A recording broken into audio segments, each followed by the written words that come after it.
In a quiet hole in the ground, under a green hill in the Shire, lived Bilbo Baggins, a respectable, comfort-loving hobbit with no interest in adventures.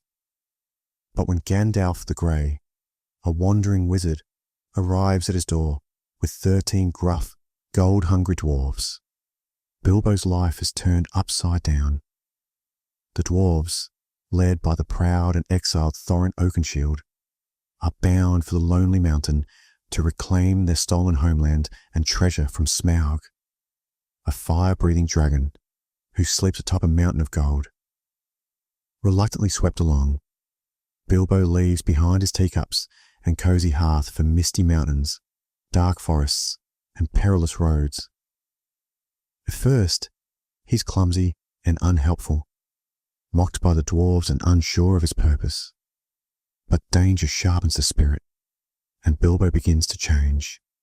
He outwits trolls, narrowly escapes goblins, and, deep beneath the earth, he meets Gollum, a withered, whispering creature bound by riddles and a mysterious ring.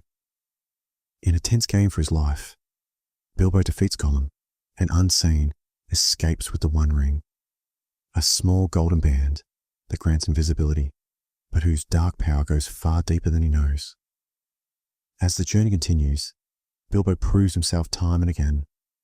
He rescues the dwarves from giant spiders in the haunting Mirkwood forest, braves the dungeons of the Elven King, and arrives at the foot of the Lonely Mountain, not as a burden, but as their bravest member.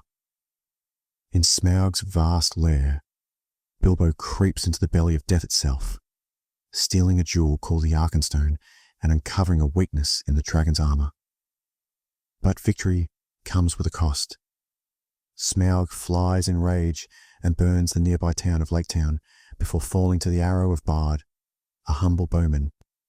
With the dragon dead, old alliances fracture. Thorin, now obsessed with treasure and driven mad by greed, refuses to share the hoard.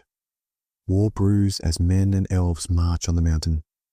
In a final act of courage, Bilbo gives up the Arkenstone to broker peace. But it's too late. Battle erupts. Thorin fights valiantly, then dies with honor, reconciled to Bilbo in his final breath. When the dust clears, Bilbo declines riches and returns home with little more than a trunk of gold and a ring in his pocket. But he is no longer the same hobbit. He left as a timid bystander. He returned as a burglar, a hero, and something more. A person who discovered that sometimes